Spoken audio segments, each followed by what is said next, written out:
Okay, so my name is Pawel Bialk. I'm one of the senior research scientists at the Gene Editing Institute at CRISPR.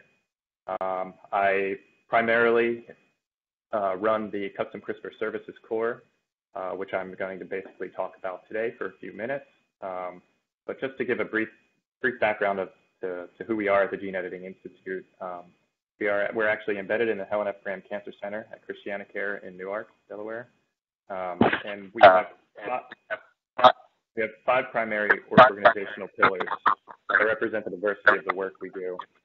The pillars include our partnerships with outside institutions, our basic translational research and technology development, education and instructional workshops for the development of high school and college level curriculum for gene editing, community outreach and public engagement, and then the topic for today's discussion falls into the 5th pillar, which is the Custom CRISPR Services Core, where we provide CRISPR-related services to the broader research community.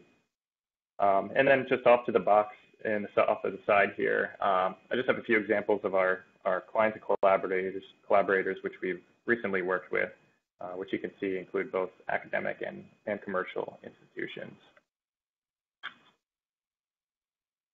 So gene editing in cells. When we talk about gene editing in cells, what we're really referring to is using CRISPR primarily for the generation of clonally derived genetically modified mammalian cell lines. There's really 2 categories of gene editing, which we refer to as either knockout or knock-in. And knockouts, as the name suggests, is the disabling of a gene's function. This is typically achieved by introducing frame-shift mutations, which we refer to as indel formation. Indel standing for insertions or deleting of nucleotides from the gene's coding sequence. Knock-ins, on the other hand, it typically refers to mutations that result in adding or modifying the function of a gene or its protein product. These types of reactions require an additional component in addition to the CRISPR machinery, which is the repair template. And in our case, we typically use single-stranded DNA, but you can also use double-stranded DNA templates and some other methods as well. Point mutations, for example, it's simply the replacement of specific nucleotides with different nucleotides. And a nice example of this sort of mutation is that which is responsible for sickle cell disease, which is caused by a single base being mutated from an A to a T in the human beta globin gene. There's also insertions, fusions, tagging, all of which involve the addition of extra nucleic acids. Fusions, for example, that's something along the lines of adding something like a fluorescent protein to an endogenous protein of interest. And then tagging is the addition of sequence that results in the expression of very specific peptides that allows for things like immunocytochemistry, affinity chromatography, Western blotting, and so on. So what are the actual applications of CRISPR in cells? So on this slide, I have several examples of the more common applications one can utilize CRISPR in cells for. So there's actually many different types and classes of Cas enzymes. So Cas9, which I have shown on the left, is probably the most well-studied and characterized of all the Cas proteins, and it's the one we primarily use for carrying out our gene editing reactions in cell lines. With these gene editing reactions, one could utilize cells for things such as disease modeling, which is probably the most common use we see, at least in our lab.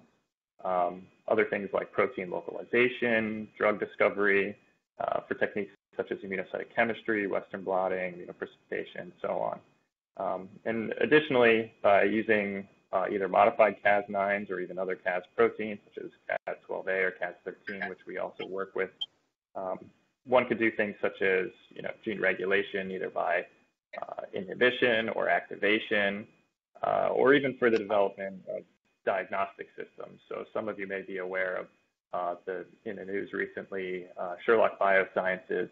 It's a group who developed an actual rapid diagnostic kit that's CRISPR-based for COVID-19, which has recently been approved by the FDA for emergency use during this ongoing pandemic we are experiencing. And then just real quick, the last thing that I wanted to touch on is the availability of the INBRE Core Center Access Award. I believe that these funds are sometimes underutilized, so I wanted to use this time as an opportunity to remind everyone to take advantage of this excellent resource. And that, of course, as we're an INBRE affiliated lab, you're eligible to request an award for up to $4,000 towards the use of our core or in the combination of other core services as well. And they're designed to assist research investigators in conducting small pilot studies, obtaining preliminary data for a grant, testing proof of concepts, and to generate data for publication.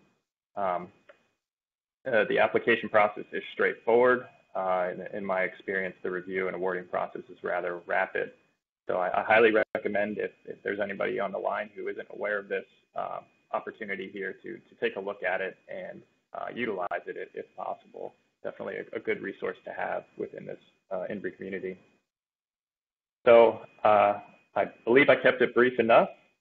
So I'm just going to leave here my contact information.